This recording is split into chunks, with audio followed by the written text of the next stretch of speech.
महादेव। देवों का देव महादेव जी के चरण में प्रणाम करती हूँ, मेरा प्रणाम स्वीकार हो। माता गौरा पार्वती के चरण में प्रणाम करती हूँ, मेरा प्रणाम स्वीकार हो। गणपति ललनमा के चरण में प्रणाम करती हूँ, मेरा प्रणाम स्वीकार हो। माता और पिताजी के चरण में प्रणाम करती हूँ, मेरा प्रणाम स्वीकार हो। गुरु भाई बहना, मैं कार्तिक स्नान की कथा सुनाने जा रही हूँ। कार्तिक मास स्नान दान की कथा मैं सुनाने जा रही हूँ। इस कथा को पूरा सुनिए और रहस्य जानिए। आधी नहीं आधी सुनने में भगवान का अपमान होती है और पूरा सुनने में भगवान दया बरसाते हैं, पुत्रों की रक्षा करते हैं, सुहाग की लंबी आयु होती है, घर में अंधन की वृद्धि होती है। इसलिए कथा को पूरा सुनिए और रहस्य जानिए। हर हर महादेव, घर घर महादेव। दीदी, बहुत समय पहले की बात है कि एक गांव में एक बूढ़ी माता थी और बूढ़ी माता का एक ही पुत्र था। बेचारी बूढ़ी माता जो थी, एक ही पुत्र रहने पर वो विधवा हो गई थी। पुत्र सिर्फ 1 वर्ष का था और वो अपना पुत्र पे पूरा उम्र बिता ली। उसका जीवन में रह गया कि अब मेरे जीवन में सिर्फ एक पुत्र है और भगवान के भक्ति भजन वो करना शुरू कर दी। अपने पुत्र के लंबा आयु के दीदी लिए भगवान से प्रार्थना करती रही। प्रतिदिन गंगा स्नान जाती थी और गंगा में स्नान करती थी। गंगा में स्नान करके गंगा माता के नाम से ज्योत जलाती थी। सूर्य भगवान को लोटा में जल लेकर अर्घ देती थी और गंगा के घाट पे पूजा करती थी। लेकिन कार्तिक मास आने पे शरद पूर्णिमा जो कहते हैं दीदी, शरद पूर्णिमा के सवेरा होते ही, जैसे इस बार शरद पूर्णिमा 28 अक्टूबर का है और 29 अक्टूबर का कार्तिक स्नान शुरू है, तो वैसा ही शरद पूर्णिमा के सवेरा होते ही पहला दिन कार्तिक का बूढ़ी स्नान करने चली जाती थी बूढ़ी माता और स्नान करके और माता गंगा का पूजा पाठ करती थी। प्रतिदिन फूलों से माता का सजाती थी घाट को और फूल से सजा के और ज्योत जलाती थी और अपने पुत्र के लंबा आयु के लिए माता गंगा से, माता गौरी से प्रार्थना करती थी, महादेव से, सूर्यदेव से प्रार्थना करती थी। धीरे धीरे समय बीत रहा था और बेचारी उनका बेटा जो था बड़ा हो गया। दीदी बूढ़ी तो तब हुई जब उसका बेटा बड़ा हो गया, घर में बहू आ गई। लेकिन पहले तो बेचारी एक बच्चे की मां थी और वो जवान थी। पूजा पाठ करना शुरू कर दी दीदी और सारा दिन वो करते रह गई। धीरे धीरे समय बीता और बेटा जो था दीदी बड़ा हो गया। भैया जो बेटा बड़ा हो गया तो बेटा को ब्याह करने के लिए बेचारी बूढ़ी माता सोची और ब्याह कर दी। घर में बहू आ गई और जब बहू आ गई तो जाती थी गंगा स्नान सारा दिन, तो बहू के आने पर भी जाती थी। सुबह उठ के और घर में जो भी काम रहता था करके और स्नान चली जाती थी, पूजा पाठ करके घर आ जाती थी। जब कार्तिक का महीना आया तो बेचारी पूजा पाठ करने लगी। थोड़ा सवेरे उठती थी, 3:30 में उठ जाती थी, अपने क्रिया कर्म से निवृत्त होकर और 4 बजे जाके गंगा स्नान कर लेती थी। देव स्नान 4 बजे जो होती है दीदी देव स्नान, वो देव स्नान करती थी। जाके 4 बजे से पहले स्नान नहीं की जाती है दीदी। 4 बजे, 4:30 में 5 बजे तक आप स्नान कर सकते हैं। तो देव स्नान बेचारी करती थी और गंगा माता के घाट के पूजा करती थी, जोत जलाती थी, सूर्य भगवान के लोटे में जल लेकर अर्घ देती थी और घर आती थी तो उसको जो बेटा था, बेटा प्रेम से एक प्लेट में या थाल में कुछ में भी लेकर दीदी फल फलहरियां माँ को देता था। माँ भोजन कर लो माँ। पूरे कार्तिक बेटा अपने माता को सेवा किया करता था और एक काम नहीं करने देता था। ये सब देखकर बहू को रहा नहीं जा रहा था। बहू को बड़ा जलस होने लगा।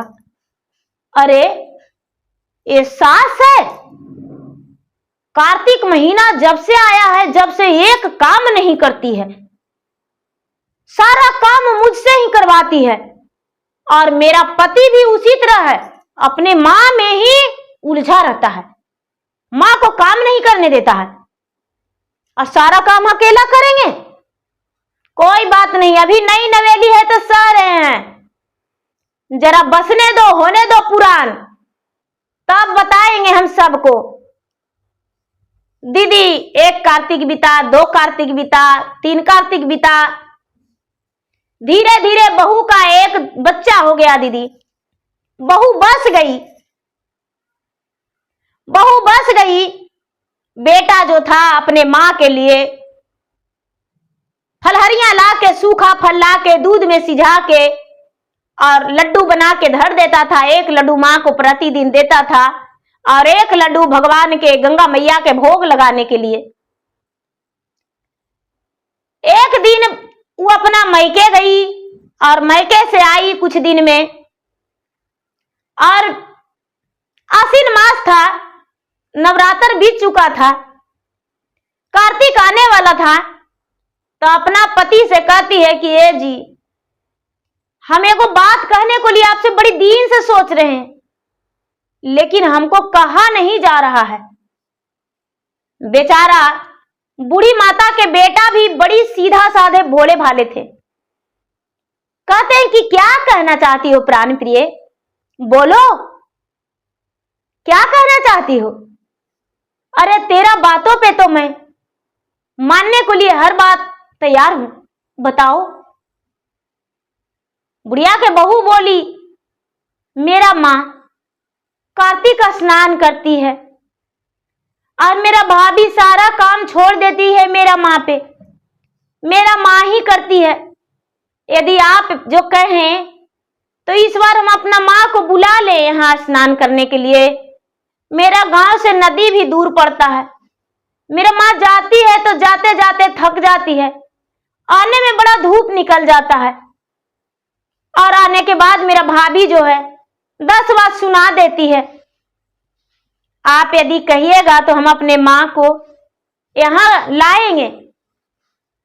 ये बात सुनकर बुढ़िया के बेटा बोले, हम ऐसे नहीं कहेंगे, अपना माँ से पूछेंगे, पता नहीं मेरा माँ क्या बोलेगी। बुढ़िया का बेटा जो था अपने माँ के पास गया दीदी, और माँ के पास बैठ के बोला, माँ एक बात बोले। क्या बेटा? अरे तुम्हारा जो बहू है ना माँ, अपने माँ को लाने को लिए बोल रही है कार्तिक स्नान करने के लिए, उसका घर द्वार नहीं है माँ। बेचारी बुढ़िया जो थी बोली, बेटा बड़े सौभाग्य की बात है कि दोनों समधन जाएंगे गंगा स्नान, और दोनों समदिन गंगा स्नान करके आएंगे बेटा, खुशी खुशी बातचीत करते जाएंगे और बातचीत करते आएंगे, बड़ी अच्छा लगेगा बेटा, बुला लो, जाओ ले आओ बेटा, जाओ, अब 2 दिन कार्तिक में बाकी है, जाओ। सवेरा होते ही दीदी बुढ़िया अपना बेटा को कह के और अपना समधिन को लाने को लिए भेज दिया। समधिन वहां से आ गई। बेटा हर साल की तरह अपने माता के लिए दूध में छोड़ा, किशमिश, काजू सब कुछ सिझा के दीदी और रख दिया। और जब रख दिया तो ये जो बहू थी सोची कि वाह, ऐसा बात है, तुमको माँ के खाने देंगे। चलो कोई बात नहीं, टेंशन मत लो। चुन्नी चोकर के लड्डू बना के दीदी बहू अब तीसी के तेल फेंट के और रख दी, और जो भी वो अपने माता के लिए रखा था बेचारा बेटा, वो अपना माँ को दे दी। माँ जो थी, माँ अपना सवेरे उठती थी बेचारी, अपना समधन को बुढ़िया उठाती थी, चलिए दीदी स्नान। तो वो तो कभी पूजा पाठ के मर्म में नहीं जानती थी, तो वो सोचती थी कि उठे हैं तो जाते जाते थक जाते हैं, तो उठ के कभी जीवन में वो खाई थी नहीं दीदी छोहाड़ा किशमिश, दूध में सिझाया हुआ, तो पहले जाके लवक के खा लेती थी, और खा के उसके बाद मुंह पोंछते निकलती थी, चलिए समधन स्नान करने के लिए। ये तो बेचारी बुढ़िया जो थी वो चल जाती थी स्नान करने के लिए, सारा दिन पूजा पाठ करती थी, जाके स्नान करती थी, पूजा पाठ करती थी, और पूजा पाठ करके जब आती थी तो वही चुन्नी चोकर के लड्डू दो को निकालती थी और एक अपना समधिनियों के देती थी कि लीजिए दीदी खाइए। तो नहीं दीदी हम अभी नहीं खाएंगे, और लड्डू लेकर नली में डाल देती थी दीदी, अरे बेचारी भगवान के गोड़ लग के खा लेती थी। तो चुन्नी खुदी के लड्डू इसका महान भोग बन जाता था। अब बेचारी बड़ी प्रेम से खाती थी, इसको लगवे नहीं करता था कि चुन्नी खुदी के भगवान के माया, भगवान के महिमा। ये धीरे धीरे पूरा कार्तिक बीत गया। जब पूरा कार्तिक बीता दीदी, तो अपना बेटा से बोला कि बेटा नदी जाएंगे, दीप दान करेंगे बेटा, दीप दान करेंगे तो 108 गो कपड़ा के बाती बना दो बेटा, और 108 गो दिया में लगा दो, और नदी के अरार पर दान करेंगे बेटा, कुछ अन्न दे दो, कुछ रुपया दे दो, कुछ वस्त्र भी दे दो।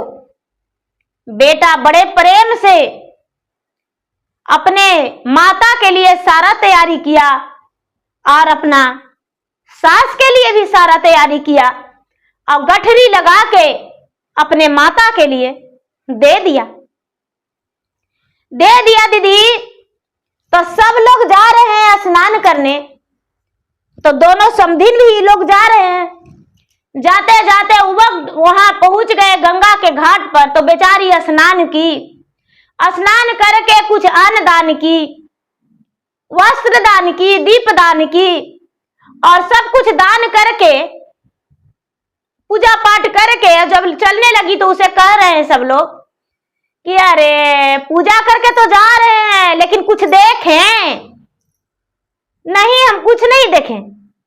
तारे जिसको लेकर आए थे वो आपको साथ है, आपको पूजा कर रही थी, वो साथ है, दान की आपको साथ है?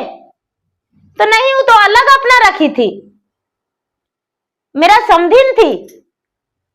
अरे वो तो सुअर बन के अब घूम रही है, सब गंदा चीज खैले चल रही है, नाली गांज रही है, जाके देखिए। अब बेचारी बुढ़िया जो थी दीदी सती थी, सीना पर हाथ धर के कहती, हे भगवान ये क्या किए गंगा मैया, मेरा कितना नौहसी हुआ, मेरा समधिन एक सुअर बन के और मुंह मारले चल रही है, सगरो गंदा चीज खैले चल रही है। जाके बेचारी दौड़ल चल रही है, कह रही है कि ए समधिन आइए ना, चलिए घरे। कह लगी उस सुअर के जात सुनेगी दीदी, कोई कुछ आवाज नहीं सुन रही थी, चुपचाप गंदा खैले चल रही थी।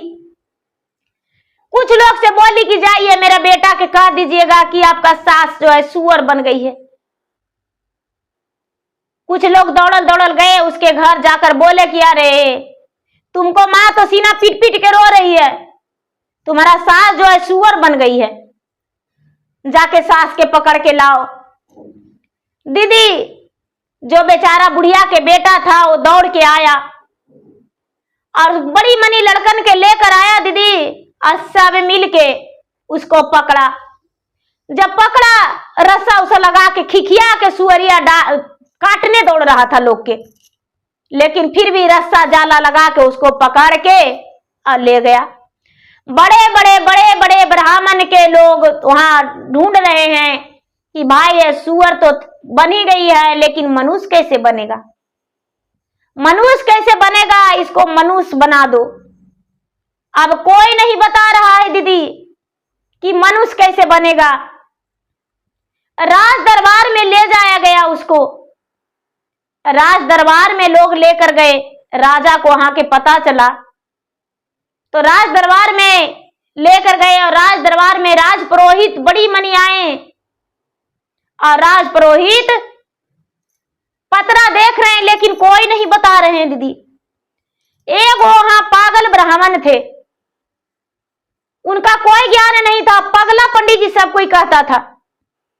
वो पगला पंडित जी घर पे नहीं थे, वो आए तो उनका पत्नी कहती है कि देखिए यहाँ एक स्त्री थी, वो सुगर बन गई है, और वो मनुष्य बनाने के लिए सब लोग उसको पोथी पत्रा देख रहे हैं। आप भी जाइए, 2-4 दिन बैठ के खाइएगा, तो राज दरबार में बैठ के घरे कैसे खाइएगा, जाइए।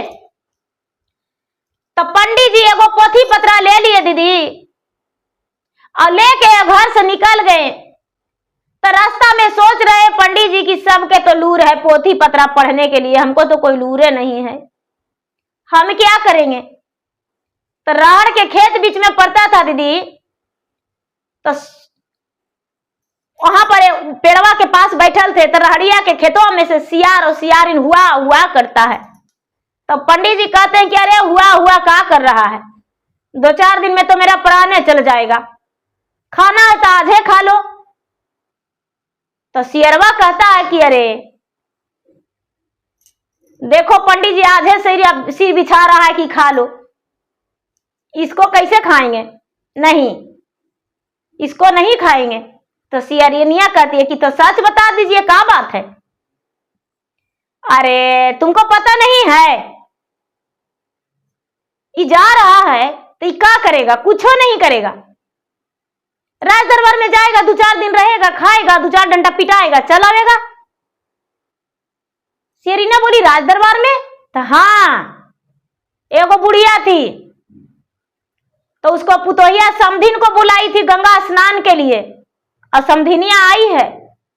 तो समधिनिया जो थी खा के जाती थी गंगा स्नान, और बुढ़िया जो थी सती, उसका पुतोहिया इसके लिए बना के चुनी खुदी के लड्डू दे दी थी, और अपना सास वाला लड्डू चुरा के अपना माँ को दी थी। ये बेचारी इसको नमक में लड्डू मिला के दी थी, पूरा महीना ये नमक नहीं खाती थी। जो बुढ़िया थी बेचारी पूरा महीना नमक नहीं खाती थी, अब पुतोहिया जो थी नमक में बांध के लड्डू, तीसी के तेल में चुनी खुदी के लड्डू दे दी थी। तो बुढ़िया बेचारी भगवान के गोड़ लग के खा लेती थी। बुढ़िया को क्या पता, भगवान के कृपा से उसका तो मेवा महान भोग सब बन गया था वो लड्डुआ। और समधिनिया जो थी इसका बुढ़िया वाला सब दूध में बांधा हुआ छोड़ा किशमिश वाला खा जाती थी बुढ़िया, उसका समधिनिया। बोले कि तो वो आदमी कैसे होगी, अरे आदमी हो जाएगी ना, ये जो बुढ़िया है ना सती, तो बुढ़िया पीतल के कठौती में बैठ के और बाल्टी से पानी उझाल लेगी अपना देह पर, और वही धोमानमा से उसको स्नान करवा देने पर वो हो जाएगी फिर से मनुष्य। अभी जो पगला पंडित जी थे दीदी भैया, ये सुन रहे थे, ये अपना ताली लगाइते बजाइते राज दरबार में चल गए। सारी लोग इसको देखकर हंसने लगे, कहते हैं हंसते हैं क्या, सारा लोग तो आए हैं यहाँ लेकिन किसी से बात नहीं बना, यूं ही हम इसको तुरंत मनुष्य बना देंगे। सारा लोग ठठा ठठा के हंसने लगे कि बड़े बड़े गधावा हार गया, और भेड़िया कहता है कितना पानी। हम लोग इतना ज्योतिष बड़ा है, हम लोग से पते नहीं चला। ये पगला कहता है हम बना देंगे मनुष्य। ये पगला मनुष्य बना देगा? भैया लोग इसका मजाक उड़ा रहे थे। जाके राजा से बोला कि राजा साहब इसको तो तुरंत हम मनुष्य बना देंगे, लेकिन आप दीजिएगा ये इनाम क्या? राजा बोले कि मुंह मांगा इनाम देंगे। बोले ठीक है। राजा साहब मुंह मांगा इनाम में बना देंगे तब मांगेंगे। ठीक है। भैया क्या किए, वो जो पगला पंडित जी थे वो बोले कि देखिए गंगा जी से 1 बाल्टी पानी ले लाइए, और जो साथे जाती थी इसको स्नान करने के लिए उस बुढ़िया को बुलाइए। तो बेचारी बूढ़ी माँ जो थी, जो सब दिन जाती थी स्नान करने के लिए, उसको बुलाया गया। वो आई, बोले कि इसको पीतल के कठौती में बैठा दीजिए। तो पीतल के कठौती में उसको बैठा दिए। अब पंडित जी जो थे ओम नमः शिवाय झूठ मूठ के कर दिए दीदी, और उसको 1 बाल्टी पानी पंडित जी उझल दिए। बुढ़िया के धोया हुआ शरीर पानी कठौती में जमा हो गया। अब वही पंडित जी क्या किए कि कठौती वाला पानी से सुगरिया के स्नान करा दिए। सुगरिया के स्नान करा दिए दीदी, तो फिर से वो मनुष्य बन गई। सारा लोग चकित कि पगला इतना जानता था। सब हम लोग पागल कहते थे। राज दरबार में उसका मान सम्मान मिला। राजा साहब मुंह मोले मुंह मांगा उसको इनाम दिए।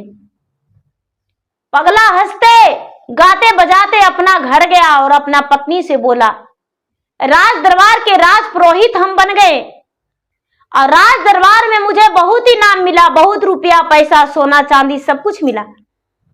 पूरे राज का लोग पगला को दिए। दीदी अब बेचारी बुढ़िया जो थी अपना घर लेकर समधीन को आई और बहू से बोली कि लो अपने महतारी को।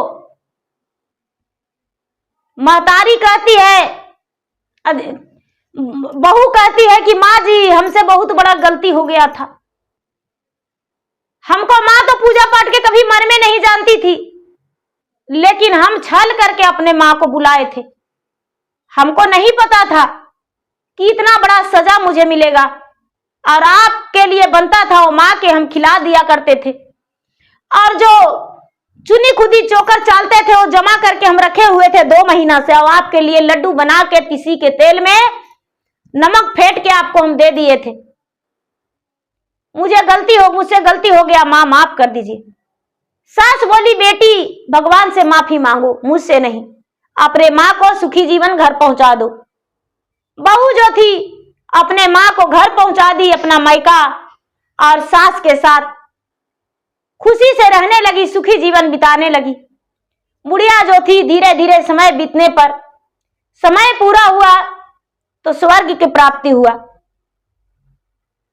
तो दीदी कभी ये नहीं करना चाहिए कि उसका अंश का उसका खिला दे, उसका दे दे, नहीं, प्यार से बंटवारा करना चाहिए, लोग के सामने खिलाना चाहिए, चोरी छुपे नहीं। तो एक कार्तिक स्नान की कथा है, तो प्रेम से बोलिए शंकर भगवान की जय। हर हर महादेव, घर घर महादेव। दीदी भैया मेरा वीडियो अच्छा लगे तो मेरा वीडियो को लाइक करें, शेयर करें। चैनल पर यदि नए हैं तो चैनल का सब्सक्राइब करें, बेल आइकन घंटी को दबाएं, जो कि मेरा वीडियो का नोटिफिकेशन सबसे पहले आपके पास जाए और आप मेरा वीडियो का सुन सके, देख सके। कमेंट बॉक्स में हर हर महादेव, जय शिव गुरु, जय गंगा मैया जरूर लिखें। धन्यवाद।